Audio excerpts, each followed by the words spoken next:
That is something that people hardly will tell you, and it's that the focal length of your glass for the given use, in this case street photography, needs to get along with the environment you're shooting in. So when I moved from Canada, North America to Europe, I realized that 55mm f1.8, which is my favorite Zeiss glass on the Sony system, it's a bit too tight. For here, I'm on Lake Como, so guys, let's give it a try with my brand new glass, which is a 50mm f2.8 G glass from Sony. And what I paid for is that included with this prime glass, there's also a zoom range from 24 to 50 f2.8. So in case it's a bit too tight, I can go wider, but I would kinda use it on 50mm. Let's see it together.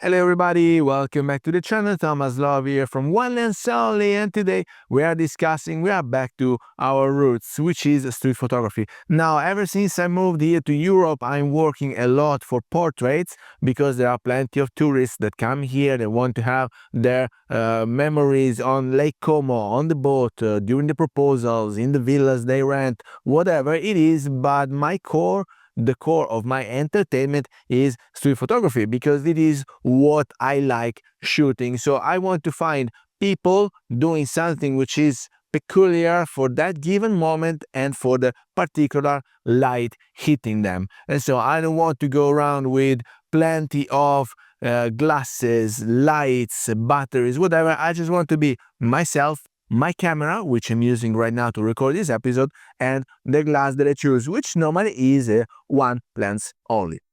And so there is no right or wrong. I know many of you are used to the 35mm focal length, but I'm a 50mm shooter ever since I was using my Nikon D750 with the 50mm f1.4, which was great for street photography, which was great for night photography, and those were the two main classes I was teaching in Vancouver, British Columbia. But it was also good enough because it has enough compression for portraits. And so when I had to pick up a glass, I immediately went for the 28 to 75 from Tamron because it has more compression for portraits. But since now the season is almost over, I can go back to the roots and entertain myself with the one glass that I purchased, which is the 24 to 50mm G glass by Sony.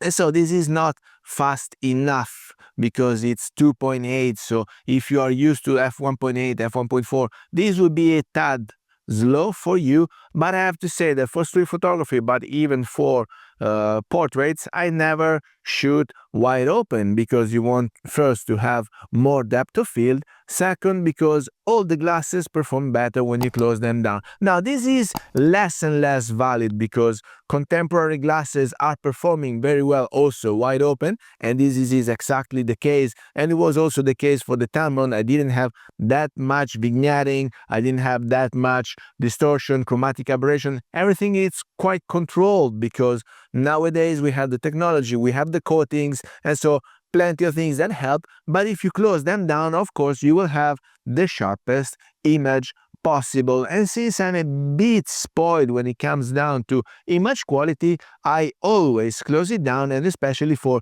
street photography, at least 6.3, 7.1, f8. F8 is my favorite because give or take any glass, you close it down to f8 and you know that it's performing at its best. And so nowadays, but today in particular, I will be going around here on Lake Como and challenge this 50mm f2.8 for some street photography. Now, the real challenge here on the location is that the city is a bit small, and since it's overcrowded, there are way too many tourists, and so every shot that might eventually be interesting is ruined by the plethora of people all around the subject that you identify. But we will see together how to work around it. And so you need to change angles, you need to use the lights and whatever. And second thing, we will see how to expose properly. Now, it's already November, so it's already winter here, despite it's still a warm winter, but the sun is going down quite early. And so we will have those long shadows to use to help our framing. And also we need to consider the exposure. I normally have the average, so the metering considers the whole frame, but I'm always a manual shooter, so I will be using and setting every single set by myself. What I normally do is that I keep the ISO as low as possible because I don't want to introduce grains in the shadows. And then of course we discuss this f8. It's ideally what we want to use for street photography, and then also the shutter speed, because if you want to freeze the action, it really depends how fast is your subject, you will need to go on 1/500 of a second or 1/250, but at least minimum it's 1 over the focal length if you want to avoid introducing jitteries because you're shooting handheld. Different thing is if you're shoot with a tripod. And so we will be running and gunning. We discussed already when we are going hunting or fishing for street photography. If you missed the episode, please find it up here. And we will be both hunting and fishing today. I will try to stick to 50 mil, and eventually I can go a tad wider if needs be. But with this glass, I have to say, I normally stay, also because it's not protruding. When it's compacted, it's at 50 mil, and I'm only zooming out, meaning going wider to 24 mil when I'm using it for vlogging or for videos, because I need to be as wide as possible, because then eventually with the dynamic active state it will crop in by itself. So starting from 24 and ending up with a 35 mil, which is, I think, the sweet spot for recording videos with a dynamic active state with an ND filter in front of the glass. And so this is so very versatile. Let's see a couple aspects about this street photography here in such a small town such as Como city center. So normally you shouldn't have cars bothering you, but this is not the case because there are so many residents and deliveries for the shops. So we will eventually try to have framing without contemporary cars, because the city is medieval, and if you add contemporary cars to it, well, the framing, it's just not worth it. It's just not working anymore.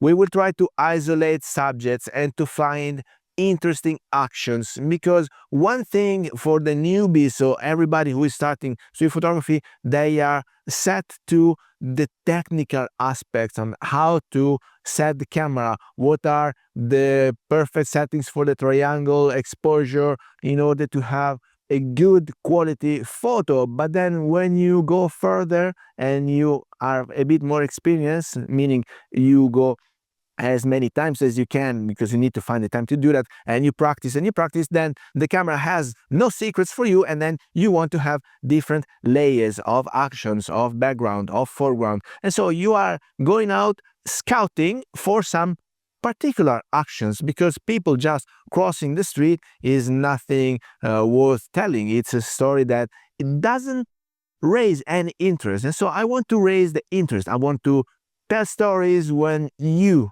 watching at those photos might eventually be interested in going back and analyze what's going on and question. If you are questioning what's going on there, then I did my job properly.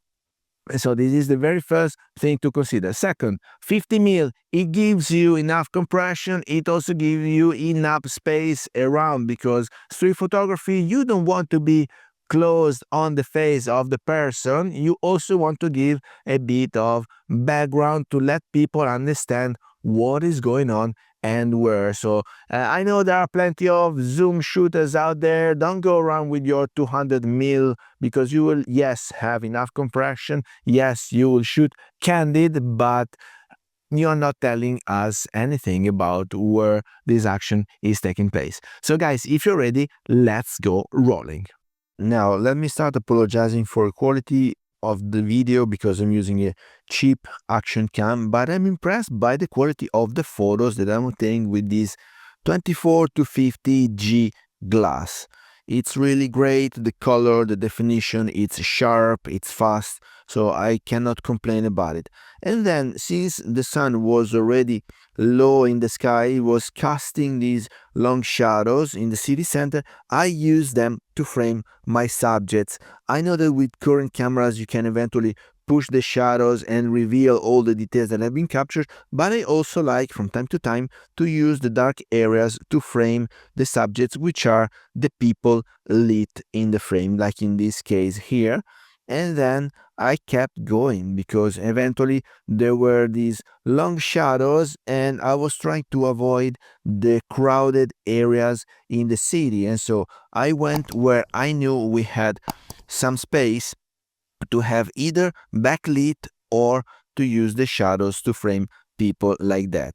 This is something I used to do from time to time because when you try to avoid clipping the highlights, and it's the only way you can have, then you will have plenty of shadows. But as we said, with nowadays cameras, it's easier to push the shadows and to gather the details from the dark areas, and it's almost impossible to recover the highlights. This is a lesson that I learned using my Leica Q2, but I see that it's still applicable. I never had these troubles with my Nikon because we were still in DSLR mode and it was a bit easier and similar to shooting with film.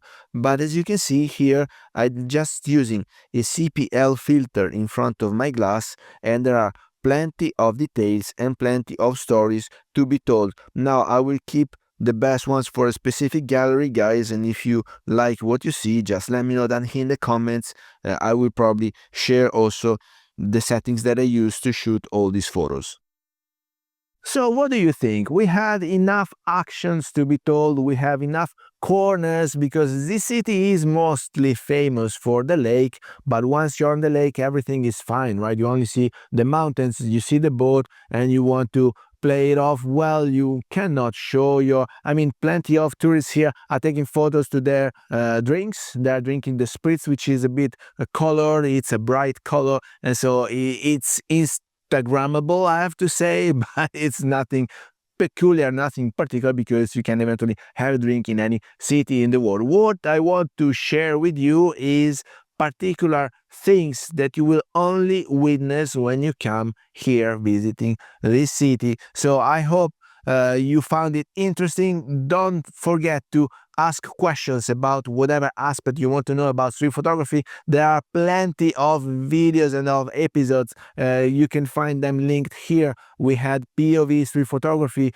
done in Vancouver, done in Milan, done around the world. We have travel photography, guys. I'm more than happy to help you when you are starting. I'm not teaching classes anymore because I don't live in Vancouver, beautiful British Columbia anymore, but here in Lake Como, I'm more than happy to take your questions. So let me know down here if you have anything about the gear, about the settings, about the location, about the light. And with that, I hope you got some value out of this video. If you did, please remember to like it, share it on social media, subscribe to the channel so you won't miss any videos to come, and I guess I'll see you later. Thank you. Bye-bye.